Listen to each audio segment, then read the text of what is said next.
Salut à toutes et à tous, ici Kevin de Bonjour Angular. Dans cette vidéo, on va découvrir les trois différents types de composants d'Angular.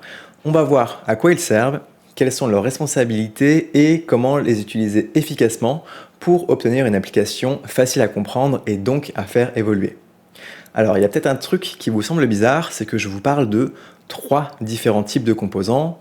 Pourtant, dans Angular, un composant, c'est toujours une classe précédée du décorateur @component. Eh bien, c'est vrai, mais tous les composants ne s'utilisent pas de la même façon ni pour les mêmes raisons.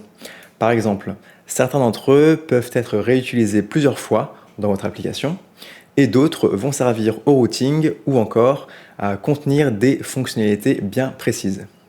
Bien maîtriser toutes ces notions vous permettra d'avoir une architecture qui respecte la separation of concern et c'est l'une des clés pour avoir une application réussie. Bref, venez, je vous montre ça. Alors, pour vous expliquer tout ça, j'ai créé une application très simple, une Pokéapp. Donc, c'est une application qui contient uniquement deux pages, Pokédex et Pokémon. La page Pokédex, c'est un listing des Pokémon et je peux également les filtrer par leur nom, comme ceci. La deuxième page, c'est le détail des Pokémon. Donc si je clique sur Herbizarre, j'arrive sur sa page où je vois son image, sa description, ainsi que ses capacités, ses talents, ses évolutions, etc., etc. Cette application, même si elle est très simple, va me permettre de vous montrer les trois types de composants. Et le premier, c'est les root components. Alors, un root component, c'est un composant qui est relié à une URL.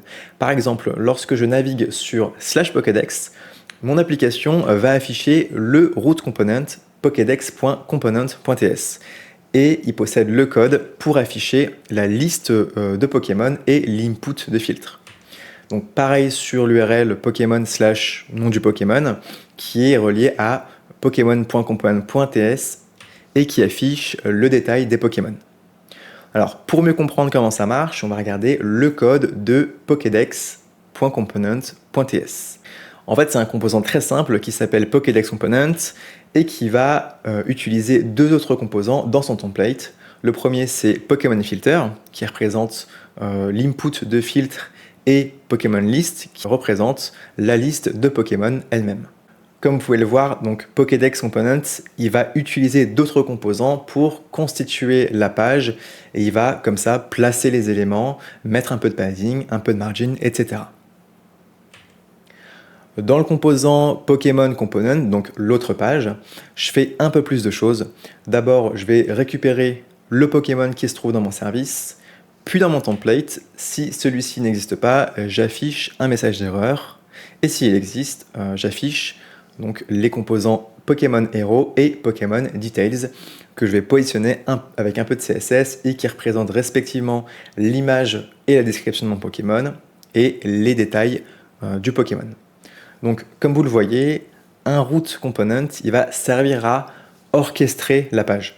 C'est dans les root components que je vais utiliser d'autres composants pour les placer, avec voilà, un peu de CSS pour les positionner. Je vais également afficher des messages d'erreur ou n'importe quelle information qui doit être globale à cette page. Une fois donc que vous avez fait votre root component, il ne vous reste plus qu'à mettre en place le routing dans le fichier app.root.ts. Et ici, sur le pass Pokédex, je charge le composant Pokédex. Et sur Pokémon ID, donc par exemple Pokémon /Herbizarre, je charge le composant Pokémon. Niveau architecture, je place ces deux composants ici, dans un folder roots, qui lui-même contient deux folders, Pokédex et Pokémon, où sont placés mes root components. D'ailleurs, petite astuce, vous pouvez renommer le nom des fichiers des root components en .root.ts. Ça donne immédiatement le feedback de la responsabilité de ces fichiers, ce qui améliore donc la développeur experience. Deuxième type de composant, les feature components. Alors si on revient sur le composant Pokédex Component, on voit qu'il utilise deux composants dans son template. Le premier donc c'est Pokémon Filter et Pokémon List pour le second. Ces deux composants, ce sont des feature components. Donc, une feature component, c'est un composant qui va en fait représenter une intention métier.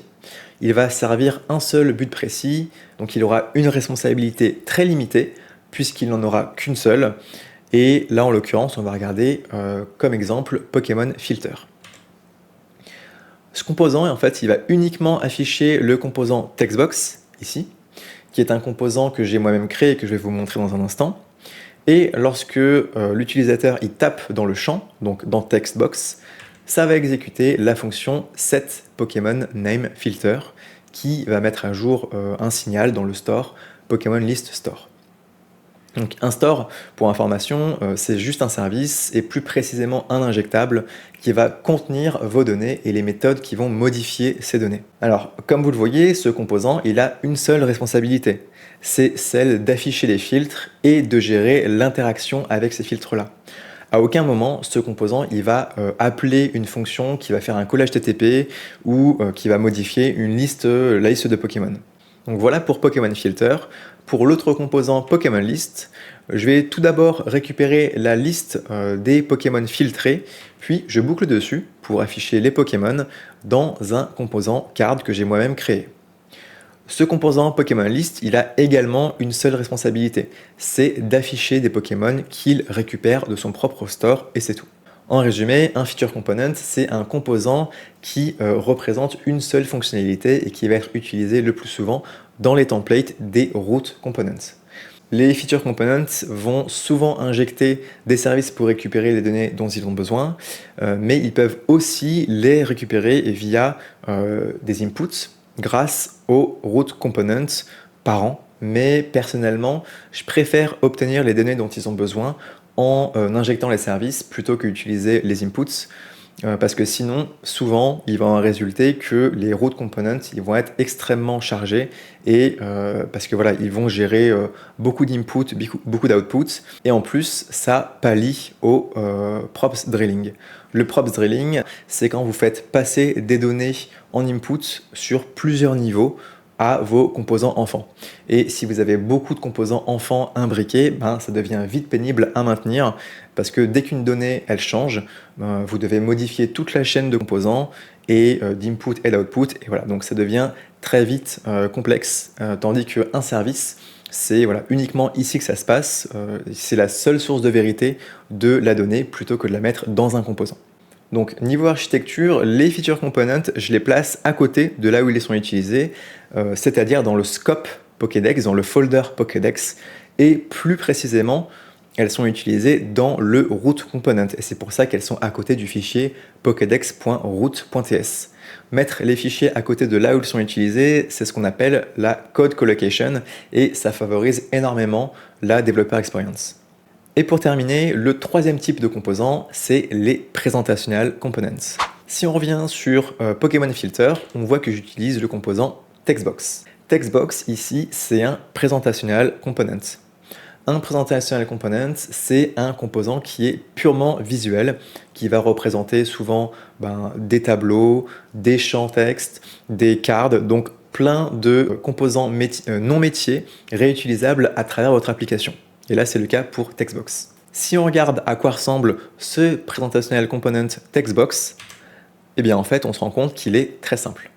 Dans son template, on voit qu'il y a un simple input et les données qu'il utilise, donc placeholder ou value, sont amenées par le composant consommateur via des inputs placeholder égale input et value égale input. Si vous ne connaissez pas cette syntaxe avec input, je vous renvoie à mon ancienne vidéo sur les signal input qui traitent ce sujet. Les presentational components, vous allez les utiliser dans les feature components ou même directement dans les root components. Donc ils servent uniquement à partager de la UI et n'auront quasiment jamais à injecter de service. Et niveau architecture, ces composants présentationnels qui sont réutilisables, je les range ici dans shared/components, donc voilà, textbox, card, table, etc. pour expliciter que ce sont des composants réutilisables à travers toute mon application. Pour conclure, bien maîtriser ces concepts est très important. Ça vous permettra d'avoir des petits fichiers qui n'ont qu'une seule responsabilité. Ainsi, votre code sera plus simple à lire, à tester et vous allez minimiser les chances de faire des régressions. Il est également primordial de bien nommer vos composants pour qu'ils reflètent leur utilité et de les placer aux bons endroits, généralement au plus proche de là où ils sont utilisés. C'était Kevin et si vous avez apprécié la vidéo, n'hésitez pas à la liker et à vous abonner. En attendant, je vous dis à la prochaine sur Bonjour Angular.